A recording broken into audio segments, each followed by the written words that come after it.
Hello again. One of the most important things for us is that we see a sense of order and reason in the world, that we are able to trace cause and effect and see just why things happen. This is not just an abstract philosophical idea useful for science, say. It is crucial that we see this process at work in our personal lives as well. When we don't, most of us find it deeply disturbing. For example, my father was a heavy smoker and died of lung cancer. Of course, his death was tragic, but it was entirely rational, and I could understand why it happened. He smoked heavily for 50 years, he developed lung cancer, and it killed him. When the daughter of an elderly neighbour died of lung cancer, though, it was a shocking mystery because the daughter had never been a smoker, lived a very healthy lifestyle, and what was more, she wasn't yet 30.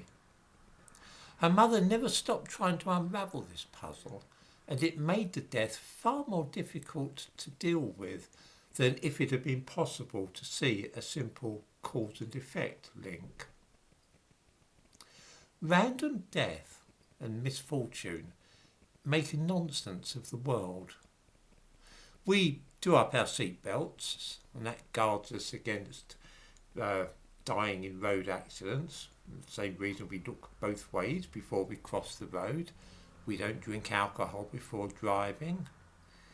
Perhaps we take vitamin pills and eat a healthy diet, and that will protect us from ill health. In this way, although death comes to us all, we can make it seem as though we are in control and can dictate that it should come later rather than sooner, and from a cause of our own choosing, preferably. It's the same with other bad things in life, such as poverty and so on. If we work hard and save, pay our insurance premiums on time, don't get into debt, then we'll be all right financially. The problem is, of course, that this is all nonsense because a lot of the things which ruin us or kill us are wholly beyond our control. Terrorism and war kill and maim a lot of people, and what could be more random than a terrorist bomb exploding at a pop concert, as happened in Manchester a few years ago? Or what about economic crises and recessions, which can lead to people losing their jobs, perhaps being unable to pay their mortgages, and so losing their homes, all through no fault of their own? These are random blows of fate. The wars which claim our relatives, the financial depressions which create widespread unemployment. Impossible to understand why such things happen, let alone be able to guard against them.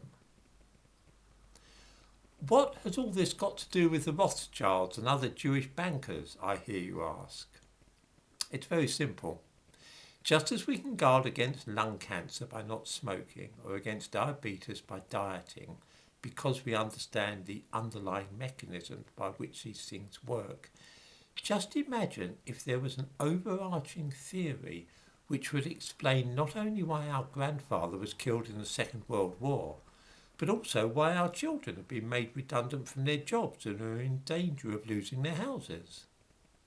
Suppose that the same theory could also explain why your town is now full of immigrants. Maybe it could also tell us why inflation is going up and gas prices have gone through the roof. The war in Ukraine? Yes, it can help there as well.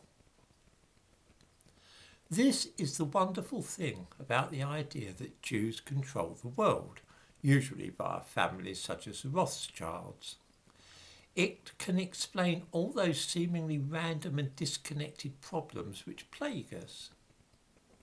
Instead of a death from a terrorist bomb being a shocking and unpredictable event, we can tie it to immigration, a Jewish scheme to dilute the white race, and also perhaps a Zionist struggle against Islam.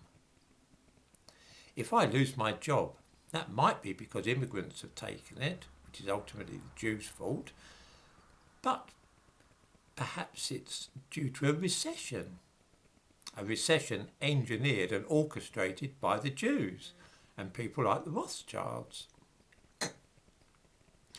Jewish control of the world really can be most reassuring because it restores order to things. And history, instead of being a terrifyingly unpredictable and mad sequence of events, now acquires a pattern which we can discern. The advantages of belief in such a thing are many and varied. I don't intend to go through any of the points in detail which underpin this belief system. That would be a waste of time. I've already explained in videos that Nathan Rothschild was not the first person in London to hear about Wellington's victory at the Battle of Waterloo, and also that the leadership of the Bolsheviks after the Russian Revolution was not overwhelmingly Jewish either. Both key myths, by the way, supporting this worldview. I'm more concerned really with explaining why people really adopt such views, which is not because of the evidence which supports them, but because they are attractive and offer to explain difficult subjects in a simple way. I have had a few emails lately from people reproaching me for not moderating the comments on this channel, which is what prompted me to make this video. I am utterly opposed to censorship, and once I start deleting comments about Jews, then the next thing you know, I'll start getting rid of those which suggest that I'm an idiot or that disagree with this or that point I made. That's the trouble with censorship. It's not really divisible. Either you have it or you don't have it. Once you start it, there's no telling where it'll end up. I think that people value this channel, apart from any possible interest in the videos which I make, because it is a place where they can freely express views and opinions which are unacceptable elsewhere. And in today's world, I think that's increasingly rare. I would be sorry to think, though, that anybody supposes for a moment that I agree in any way with any of the stuff said in the comments here about Jews. I do not. But if others wish to believe such things, then they may as well understand why they believe them, which is the purpose of this video.